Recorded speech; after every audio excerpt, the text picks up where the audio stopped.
So welcome back to Happyish, everyone. Hi. The podcast where we explore one happiness idea each week. And what are we talking about this week? Well, we're going to be talking about childhood aphorisms. And aphorisms are just short phrases, little sayings. And we were thinking that we've both been quite shaped by things our parents have said to us and grandparents. Yes. That have drilled into our heads when we were little. Yeah. So give us an example of a childhood aphorism that you felt.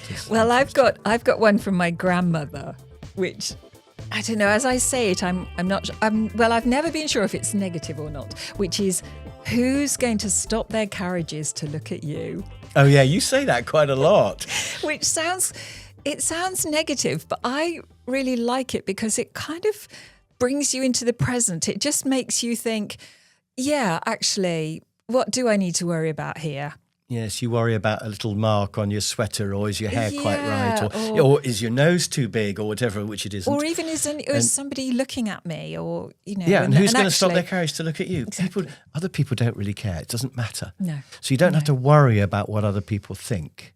No. And I think that's quite liberating. I really like that one. Do you think you passed that on to our children? Do you think you said it to them? I think I have. And when they were teenagers, I have to say, Louise was just, well, obviously everybody is looking at me. So She liked people stopping their carriages to look at her. Yeah, exactly. But I think it's quite a good one. So it's not meant in a mean way. And quite often when I use it for a first time with friends or whatever, and they sort of not sure about that. Or they think it's really weird that my grandmother used to say that to me. But I really like it. And it is happiness related, because it's like, don't be unhappy don't worry about stuff, about the fact you don't look perfect or something, because other people don't mind. Before you go out. No, Yeah. exactly. Yeah. So that's a good one. That's one that I use a lot and that has influenced me over the years. Should we alternate then? Yeah, if you like. Because I've got a little list. I've got 4 here. Actually, my first one is finish your food. Oh gosh, that must be from your mother. Yeah, probably. But also, I was packed off to Or boarding school at the school. age of 6.5, and so Right. the food was always a bit of an issue there because it was never enough. And I still do feel a lot of pressure to finish my plate of food. To stuff down that last slice of pizza, even though I've had too much, or the last bit of curry, even though I feel almost sick because I've had so much. Although the finish your food when you're at school was different to that. It wasn't because there was so much. It was just that they didn't want to waste any, so that you couldn't leave your carrots or you couldn't and it was leave eat your food even if you don't like it, even Yeah. if it was sort of boiled swede or something. For sure. And it has left me with a slightly odd relationship with food, I think. But finish your food, I remember that was one thing I was always told from an early age at home and at school. What's your next one? Well, strangely enough, my next one is from you. Oh, God, right. What's that mean? Which is, you like to say, don't apologise, change. Do I say that? Well, I'd Or at certainly least say you don't used- apologise. You used to back in the day when I wasn't as perfect as I am now. It's not true that I sent back some of your very early love letters with the spelling corrected, is it? Absolutely it is. I never did correct your spelling of Yes, you cheese did. and say that it's not a Z, it's an S. Did I? Did I really? You corrected my use of the word chintzy, I think, because I hadn't used it correctly in the sentence. I like the word chintzy. I know, but I had used it wrongly. So it wasn't that you didn't like it. I'd completely forgotten that. Shouldn't have brought it up. So don't apologise, change. I think I would support that as a thing now. And so would I. I think apologise. it's very good. Some people are always going, oh, sorry, is that all right? So do you mind if Yeah. And that's quite annoying for some reason, isn't Yeah, it? especially when you're saying it about the same thing over and over again. Yes, so just don't do friends arrive late, and I've got one friend that totally owns it. So she enters the room like, Late, but so what? I'm late, but I'm worth waiting for. And then another one who creeps in. Oh, I'm so sorry. I'm late. The traffic was this and the traffic, and it happens every time. So, and I remember also watching a TV program some time ago when. Anyway, the detectives arrive at a suspect's house and it's just the most terrible mess. And the guy says, I would apologise for the mess, but that suggests that it doesn't always look like this. So it's that same thing. It's about owning it. Yes. Don't apologise. Change it or don't apologise. Yes, don't always be I think apologising for the state of your house. Tidy it up. Yeah. Or be happy with how it is. Yeah, exactly. Yeah, no, I like that one. So Well, I'm that's- glad somebody said that to you. It was you. And you've taken it on board even. I have That's taken bizarre. it on board, and you haven't even noticed. Well, the second one I've got is don't waste money. In fact, and that from my parents, they've always said, don't waste money. Even to don't enjoy spending it on fun things. It's kind of bad to spend money on fun things. And I think that's not really a good message to say. I mean, you want to tell kids not to waste things. Yeah. But on the other hand, to have the odd luxury or to go and do something fun. Yeah. And I think I still probably have that feeling, and that's come from my parents. And that affects my happiness just a little bit, but I'm getting better at it. But, I know. But people start that when you're first married or got a young family, you probably haven't got any money. So you have to keep control of things. Yeah. And that's just passed on. the trouble is these things get ingrained and then you can't really change them. So later in life... Oh, well, I'm when sure that you can, actually. all I've got to do, I've got to keep saying to myself, I enjoy spending money on fun things. Yeah. And I've just got to keep saying that till it becomes Or that true, things haven't aren't I? a waste of money because they're making you happy. Yes, exactly. Well, we have an expression, be more Miles, don't we? We do 'Cause have our an son Miles expression. is very good at spending just a little bit of money on things that are fun. Yeah. And he's got an eye for what will make him happy. And if Yeah. it costs a bit of money, then so be it. And we need to be more like him. Yeah. So there we are. That's coming back the other way through the generations, isn't it? Absolutely. What's your next one? So the next one I've got is say a prayer to St. Anthony when you can't find something. You do always say that. Yes, whenever When I'm you're going, where are looking my around keys the house or where's my... and where are your keys? Where's the phone? Where's whatever? Yeah, but You just weirdly it works. It always works. You just Although St. Anthony doesn't exist, does he? Oh, yes. We bought that in Lisbon because we discovered he was the patron saint of Lisbon when we went there. We didn't realise until we got there. He's the patron saint of lost. Sorry, he's the patron saint of lost things. And Lisbon. And Lisbon. Yes. And Lisbon. Which isn't lost. No. Yeah. So he, and that actually works. But it's another awareness thing. It's another thing that just stops you in your tracks. So your brain stops going, where is it? Where is it? I don't know where it is. I don't know where it is. And just stops and thinks, okay. Oh, well, that's the other one, isn't it? Where did you last see it? When did you last actually have it in your hands? Yes. And how many times does that work? Almost every time. It does every time, yeah. I find if I search for something and I can't find it, I then search everywhere else. And then when I go back to the first place I looked, there it is. It's always in the first place I looked because I kind of knew it was there. But I just didn't see it, or it had a bit of paper on it or something. Yeah. And then when I come back, so you just got to search more thoroughly in the first place you looked, I think. Yeah. The next one I've And got... I just can I go just on. finish up that one? Yeah. Because the other thing to make you happier, everybody, is when you find it, you say to yourself, I'm so clever, I found my phone. Oh, you don't thank St. Anthony then for finding it for you? Oh, yeah, that's a point. I hadn't thought of that. No, you thank yourself. You Yeah. just tell yourself that I'm really good at finding my phone. Yeah. Thank you, So St. that for next Anthony. time you become better. Yeah. So then you don't feel so stressed about like it. Anyway, that was just a little tip I had. The next one on my list is quite a big one. I've got do what you're told. And So you've got I've eat written- your food, don't yes, don't I've got anybody do what you're told. I've you're written ha, because I was really, both my parents were very much, you wouldn't disobey either of them. And No. school was all about doing what you're told. And yet I've ended up the most disobedient person out there. You know, I find That's myself true. drawn to the idea Yeah. of breaking rules, almost because they're there, I feel I want to break them. I don't know why. I guess that's a rebellion against that one. That one just didn't work. Okay. Although I was always pretty keen on my kids doing what they were told. I felt that was kind of rule number one for safety and for all these good reasons. So I feel mixed about that one. Do what you're told. Okay. You- And directly from your parents, you think? Yeah, Well, no. obviously, parents you and know. school.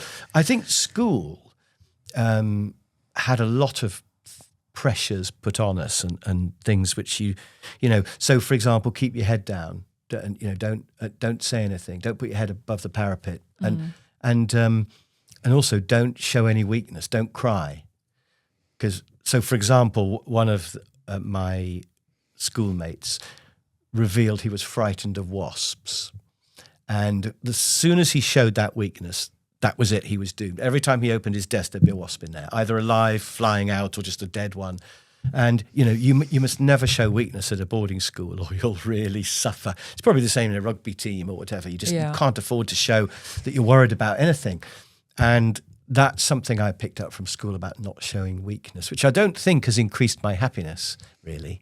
But, we're shaped by our upbringing, aren't we? Yeah, what have you got next? But it doesn't make you happier. Right. And the last one I've got is not actually from my mother, but it's kind of about my mother, which is I heard from an author. I went to hear an author speak, and she said it takes a long time to digest your mother. Oh, that's a great one. And it can be, your father or whatever, but it's just the idea that as you get older, you understand your mother more. So when you get married or when you have a young family or even just when you leave home. I remember when our daughter left home to go travelling, I thought, oh my goodness, this is what my mother felt like when I left to do that. Yes. And you don't realise it until all those lessons you've learnt without realising. Yeah. And all those things that you didn't appreciate, that you thought that they didn't understand. What does my mother know about love? What does my mother know about, she knows more than you do, sweetheart. So I think that a lot, because it doesn't just have to be your mother. It can be any kind of person that you spend a lot of time with. Yes. So it takes a long time to digest all the lessons from them. Yeah. So that was the last one, and that's one that I... Oh, that's much better than my last one. Oh, right. Quickly, what's your last one? My last one is it'll end in tears. Oh, yeah. So when you're running around having fun, there's always somebody going, it'll end in tears. And quite often it did. And I've tried to not say that to my kids, but my variation for my kids was, is there any blood? So, if they fell over and hurt themselves, I'd go, is there any blood? And they'd go, no. And I'd go, oh, you're all right then. And they'd go, oh, I am all right then. And then they'd carry on being fine. Yeah. Whereas if you make a great big fuss of, oh, no, oh, are you okay? No, I've hurt myself. So if there's no blood, you haven't hurt yourself. And that's something that I bet my kids, if they were asked, would say, yes, he always used to say, is there any blood?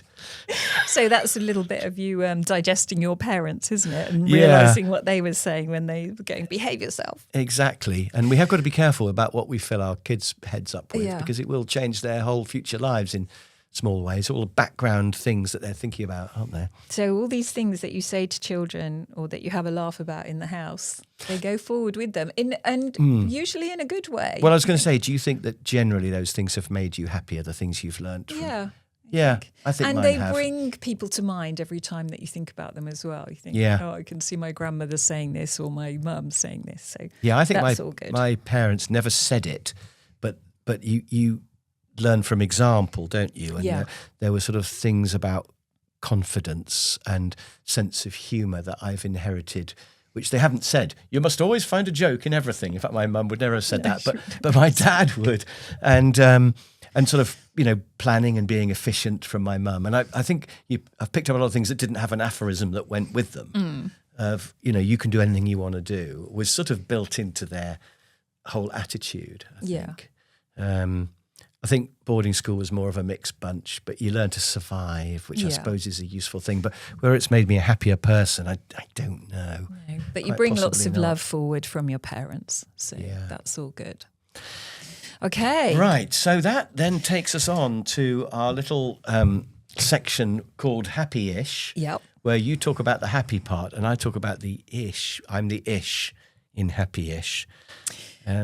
Well, I'm going to start today. I'm going to tell about something happy, which bizarrely fits in with my first who's going to stop their carriages to look at you. Right. Which was... something rather sweet today. We were buying coffee at a little local place before the podcast, a little coffee shop called Ounce. And this stranger just complimented me on what I was wearing. And it was just a total surprise. I thought that was a bit of a cheek. I was there.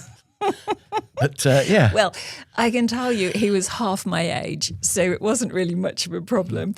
But it was so nice. But he did mean it, didn't he? Yes, he did mean it. And it was so nice. In fact, he even said to Miles, oh, this is obviously where you get your style from, Miles. So he was probably just sucking up. What about me? Yeah, no. Sorry, were you there? I didn't notice. I'm not competing in that game. But it's very nice to say nice things to people. Yeah, you can compliment people, can't you? Yeah, I like your jumper, or I sometimes compliment women on their shoes. Okay. And I think that's all right to do. It's not too personal. And I hope they don't think I'm trying to chat them up. But I sometimes, if they are wearing really great, I sometimes say, those are great shoes, by the way. If the shoes they're wearing are really great, Yeah. then they'll be really pleased. I hope it makes their day. Yeah. And then I quickly walk away. I don't hang around Yeah. so they don't think I'm trying to... And would you compliment somebody on their tie or the jacket? Oh, you're always looking at people's watches and things, aren't you? I might compliment somebody on their watch if it's unusual or interesting or nice. But the thing that I'm saying really is that mostly people are pleased to just have somebody say something nice about what they're wearing. And you can spread a bit of happiness by complimenting people, and I think you absolutely should. Yeah. Yeah, or and I got car, that or today. anything just unusual that you notice that you think is good. Why not? Yeah. That watch gets the occasional compliment, doesn't it? Yeah. You've got this watch that just says now. It's got no hands, no mechanism. It's got a winder, but there's nothing. It just says now because the time is always now. Because that's all there is. Yeah, and that actually gets quite a lot of compliments, Yeah. doesn't it? People notice that. Yeah. So what are you going to amuse us with for What the has ish irritated part me of this week? our- What's made me slightly less happy this week? And this week I want to talk about stationery. I've got 4 very quick related things. Okay, well, they need to be quick. I've got pencils where the lead's broken all the way up inside. So every time you Okay. sharpen it, the end just drops out. It's right away. You end up sharpening the whole pencil into shavings. I've got felt pens that are a bit dried up or running out that never seem to get thrown away. Just throw them away. Throw them away. That's right. I've got biros that unclick while you're writing. If you press a bit too hard, the thing disappears up inside. There's just writing implements. Ooh. And You then should have a beautiful fountain pen, and Yeah. then none of these things would I happen. used to love my fountain pen. Maybe I'll dig that you out. need to go back to it. Yeah, that was a joy, actually. Blue-black ink. I went through a brown phase as well and a turquoise phase, but ended up on blue-black ink. And then, Now that you're a grown-up. yeah, my final item of stationery was plastic rulers where there's a little chip in it somewhere along it, probably because you've been hitting things with it. And so when you draw the line, you get a little jump just in the line there. I just need to ask, when was the last time you drew a line with a ruler? Well, you'd be surprised. But all these things have got to be thrown away. And I think there probably is a happiness thing to do with just throwing stuff away if it's not good enough. None of those things should be in your pot of pens, really, No. or pencils. Do you like writing and with a yet they are. pencil? No. I love writing with a pencil. No, I don't like pencil. I don't trust pencil because it gradually fades and it's not clear enough. I quite like black ink, real definite. It's either there or it's not. What That was says that? something about me, doesn't it? What was that ink I discovered the other day that gets dark? Registrar's ink, which gets gets darker with time. Yes. So That's proper ink. yeah, that's proper ink. That's It's a just commitment, really isn't good. it? Yeah, they use it on for weddings and things. Excellent. Right. So So that's some I think stationery the items that annoy answer me. to your ish this week is just throw everything away. Yeah. Use your computer. Right. Shall we bring in the urn of epigrams since we've been talking about epigrams? And let's see what we've got.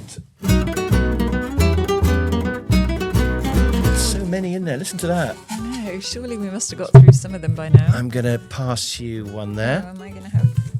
Oh, it's from Dale Carnegie. Oh. Success is getting what you want, and happiness is wanting what you get. Oh, that's clever, isn't it? That's so true. There's that confusingly titled Rolling Stones song about you can't always get What you want. but you'll get what you need. I've never quite worked out what they're saying, but that makes sense, isn't it? Getting what you want and wanting what you get. Because if you can be happy with what you've got, that's a lot easier than trying to change what you're getting. Yeah. Yeah. Although there's an element of resigning to just, oh, well, that's what I've got, so I might as well be happy. Can you make yourself happy with what you've got? I But guess, I think this is saying that that happiness even is getting even, rather than carrying on and wanting more, you want a Ferrari. And then when you get your Ferrari, you need to be happy with it and not think, oh, I'd rather have... And you can focus on the good bits rather than the bad bits. So my car is very un-Ferrari-like. Yeah. But I could focus on the bits that I love about my car and try not to focus too much on the things that I don't love. Yeah. 'Cause, and that will make me happier. So rather than the whole thing being exactly what I want, I could focus on the good bits. Yeah. And like I've got here, so I'm happy with that now. I don't have to get the next bigger car or the next bigger house, or just no, I don't want a Ferrari. I really don't. It's good to be happy with what you've got, especially if you've worked really hard to get it. Yes, you could do a combination of both, of course, because if you could be successful and happy, you could get sort of pretty much what you want, or some of what you want, and then be really happy with that, with the fact that you've got that much. And so maybe not a Ferrari, but if you want a car that's quite nice, you could get that probably, and then be happy with that, rather than thinking, well, but it's not a Ferrari. Yeah. So I think I want to do a bit of each of those. And do we do that? Do you think? Are we pleased with things that we achieve, and then? You mean you and me? Yeah. Yeah, I think so. Does it make us happier? Well, I mean, we've been looking at houses recently, haven't we? Because both our kids have been moving house, and we've been helping them look at houses. And every house I've looked at, we've looked at some fantastic houses, which we couldn't afford, but we looked at them anyway.